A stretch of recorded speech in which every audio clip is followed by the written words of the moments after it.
அலந்தி தாவேகா பொதுச் செயலாளர் புஷி ஆனந்த் மற்றும் இணைச் செயலாளர் சிட்டி நிர்மல்குமார் ஆகியோர் முன்ஜாமீன் கோரி தொடர்ந்த வழக்கில் நீதிபதி சரமாரியான கேள்வியை எழுப்பியிருக்கிறார்.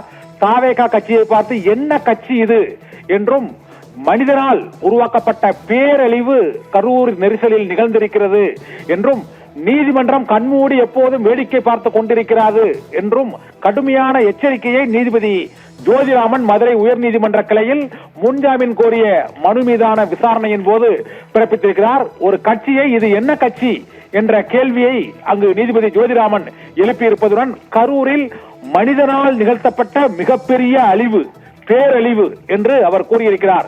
ஏனென்றால் இந்த கூட்ட நெரிசல் ஏற்படுவதற்கு காரணமாக இருந்தது ஒரு அரசியல் கட்சி. அங்கு மக்கள் கூடியிருக்கிறார்கள், எந்த விதமான கட்டுப்பாடும் இல்லாமல். அவர்களை கட்டுப்பாடின்றி அகற்றுவதற்கும் யாரும் எந்த நடவடிக்கையும் உரிய முறையில் எடுக்கப்படவில்லை. அப்பாவி மக்கள் 41 பேர், 9 குழந்தைகள், 17 பெண்கள் உள்ளிட்ட 41 பேர் உயிரிழந்த உயிரிழப்புக்கு காரணமாக ஒரு கட்சியின் நிகழ்ச்சி இருந்தால் அது என்ன கட்சி என்று நீதிபதி ஜோதிராமன் கடுமையாக கண்டித்திருக்கிறார். நீதிமன்றம் அனைத்தையும் கண்மூடி வேடிக்கை பார்த்து கொண்டிருக்கிறது என்றும் நீதிபதி செந்தில்குமார் இந்த கேள்வியை எழுப்பியிருக்கிறார்.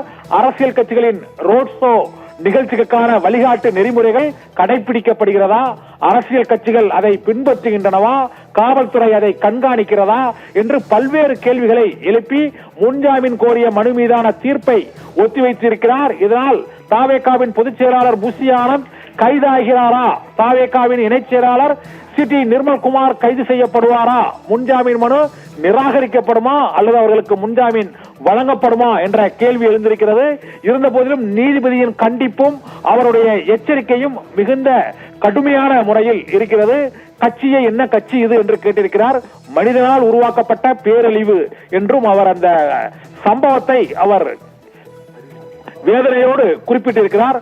சட்டத்திற்கு முன் அனைவரும் சமம் என்றும், அரசு அமைதி காக்க முடியாது, நீதிமன்றம் கண்மூடி வேடிக்கை பார்க்க முடியாது என்றும் நீதிபதி செந்தில்குமார் இந்த முன்ஜாமீன் கோரிய மனு மீதான விசாரணையின் போது தெரிவித்திருக்கிறார். இதனால் இந்த புஷி ஆனந்த் மற்றும் சிட்டி நிர்மல்குமார் ஆகியோரின் முன்ஜாமீன் கோரிய அந்த மனு மீதான விசாரணை நிறைவடைந்திருக்கிறது. நீதிபதியும் கடுமையான கண்டிப்பை அந்த கருத்துக்களாக பதிவிட்டிருக்கிறார். முன்ஜாமீன் கோரிய மனு மீதான தீர்ப்பு ஒத்திவைக்கப்பட்டிருக்கிறது. அரசு கண்டுகொள்ளாமல் இருக்க முடியாது, நீதிமன்றம் வேடிக்கை பார்க்காது மற்றும் என்ன கட்சி இது, மனிதனால் உருவாக்கப்பட்ட பேரழிவு என்ற கடுமையான வார்த்தைகளை நீதிபதி தெரிவித்திருப்பதன் மூலமாக முன்ஜாமீன் மனு நிராகரிக்கப்படுவதற்கான வாய்ப்பு அதிகமாக இருக்கிறது என்பதுதான் நீதிபதியின் கருத்து மற்றும் அரசு தரப்பு, விஜய் தரப்பு வாதங்களின் மூலமாக தெரிய வருகிறது. இருந்த போதிலும் உத்தரவு பிறப்பிக்கப்படவில்லை, அந்த தீர்ப்பு ஒத்திவைக்கப்பட்டிருக்கிறது.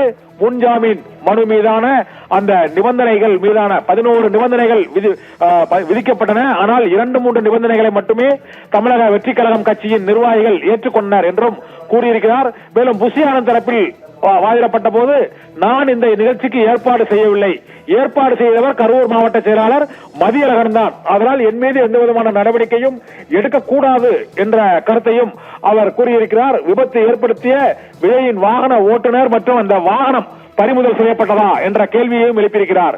விஜய் பிரச்சாரம் செய்வதற்கு கூட்ட நெரிசலில் புகுந்து வந்த அந்த பேருந்து பறிமுதல் செய்யாமல் ஏன் நடவடிக்கை எடுக்கவில்லை என்ற கேள்விகளை எல்லாம் நீதிபதி எழுப்பியிருக்கிறார். அரசு தரப்பில் ஆனந்த் நிர்மல்குமார் ஆகிய இருவருக்கும் முன்ஜாமீன் வழங்கக்கூடாது, பெரும்பாலான மக்கள் அந்த நீரிழப்பின் காரணமாகவே உயிரிழந்திருப்பதாக உடற்கூறாய்வில் பிரேத பரிசோதனை 41 பேருக்கும் செய்யப்பட்டதில் 9 குழந்தைகள், 17 பெண்கள் உள்ளிட்ட அந்த 41 பேரில் நீர் இழப்பு, நீர்ச்சத்து குறைவால் தண்ணீர் கிடைக்காமல் தவித்துதான் அந்த கூட்ட நெரிசலில் கரூரில் வேலுச்சாமிபுரத்தில் அந்த மனித நெரிசல் பேரழிவு நிகழ்ந்திருக்கிறது என்பதையும் அரசு தரப்பு வாதத்திலும் அங்கு மற்றும் நீதிபதியின் கருத்தின் மூலமாகவும் தெரிய வருகிறது.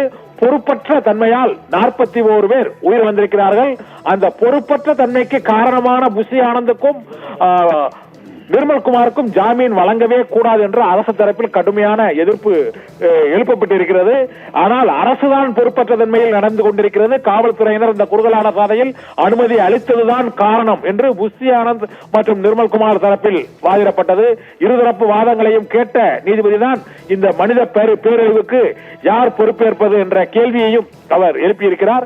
இருவருக்கும் சமமான பொறுப்பு இருந்த போதிலும் முன்ஜாமீன் வழங்கப்படுமா வழங்கப்படாதா என்பது குறித்து இன்னும் சில நிமிடங்களில் அந்த ஒத்திவைக்கப்பட்டது தீர்ப்பாக மாறுமா என்ற கேள்வியும் எழுந்திருக்கிறது. மாலை 6 மணிக்குள் அந்த உத்தரவு பிறப்பிக்கப்படலாம் என எதிர்பார்க்கப்படுகிறது. தகவல்களுக்கு நன்றி கண்ணன்.